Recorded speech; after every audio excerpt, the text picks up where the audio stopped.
Garden ব্রিজে গতকাল মধ্যরাতে বহুতল বিপর্যয় এবং সেই বহুতল ভেঙে পড়ার ঘটনায় এখনো পর্যন্ত 7 জনের মৃত্যুর খবর পাওয়া যাচ্ছে। অত্যন্ত মর্মান্তিক যে ঘটনাটা ঘটেছে এবং এটি বেআইনি বহুতল, বেআইনি নির্মাণ, সেটা মেনেছেন মুখ্যমন্ত্রী মমতা বন্দ্যোপাধ্যায়।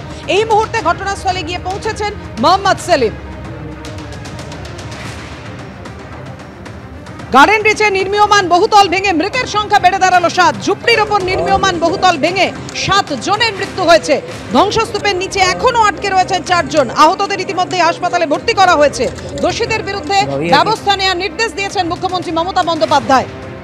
একেবারে এই মুহূর্তের আপডেট আপনাদেরকে জানাবো। কথা বলবো সরাসরি, আমাদের সঙ্গে রয়েছেন আমাদের প্রতিনিধি অর্ণব মুখোপাধ্যায়। অর্ণব, এই মুহূর্তের আপডেট দাও।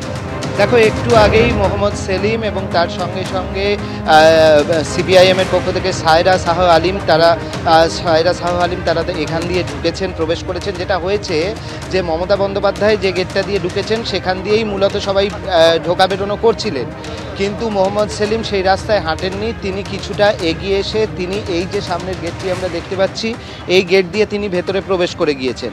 প্রথমে পুলিশের পক্ষ থেকে তাকে বলা হয়েছিল যে এই গেট দিয়ে ঢোকা যাবে না, কিন্তু তিনি এই গেট দিয়েই ভেতরে প্রবেশ করেছেন শেষ পর্যন্ত। এবং তার সঙ্গে সায়রা শাহ আলিম যিনি রয়েছেন তিনিও কিন্তু এই গেট দিয়ে ঢুকেছেন। তো আমরা এই মুহূর্তে দেখতে পাচ্ছি যে পুলিশের যে টিম আছে সেই টিম স্বাভাবিকভাবে এই খবর পেয়ে এই মুহূর্তে এখানে এসে উপস্থিত হচ্ছেন।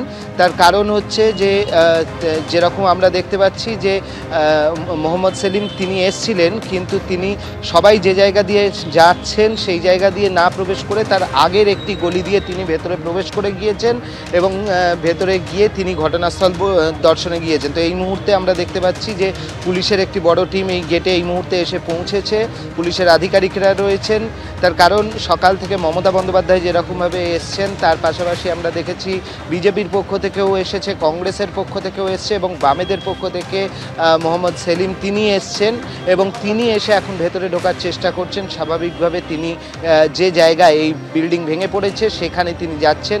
রাজনৈতিক চাপানুতর চলছেই এই বিল্ডিং ভেঙে পড়া নিয়ে। যেরকমভাবে আমরা দেখতে পাচ্ছি শুভেন্দু অধিকারী টুইট করছেন, তার পাল্টা এখানে ফিরহাদ হাকিম তার বক্তব্য রাখছেন এবং এখানে বামেরাও ইতিমধ্যে এসে পৌঁছেছেন এবং তারা ইতিমধ্যেই ভিতরে প্রবেশ করেছেন। একেবারে অর্ণব, যে ছবি তুমি তুলে ধরছো, এখনো উদ্ধার কার্য চলছে, কিন্তু যে ভয়ঙ্কর ঘটনা ঘটেছে, যে বহুতল বিপর্যয়ের ঘটনা ঘটেছে একেবারে মধ্যরাতে 11:59, সেই টানা কভারেজ আমরা দেখিয়ে আসছি এবিপি আনন্দের পর্দায়। অত্যন্ত মর্মান্তিক ঘটনাটি ঘটেছে। বহুতল বিপর্যয়ে এখনো পর্যন্ত 7 জনের মৃত্যুর খবর পাওয়া যাচ্ছে, কিন্তু লাফিয়ে লাফিয়ে যেভাবে মৃতের সংখ্যা বাড়ছে তাতে সত্যি বোঝা যাচ্ছে না যে মৃতের সংখ্যা গিয়ে কোথায় দাঁড়াবে, কারণ এখনো অনেকেই আটকে রয়েছে এই বিপর্যয়ের মধ্যে। ইতিমধ্যেই 15 ঘন্টা অতিক্রান্ত।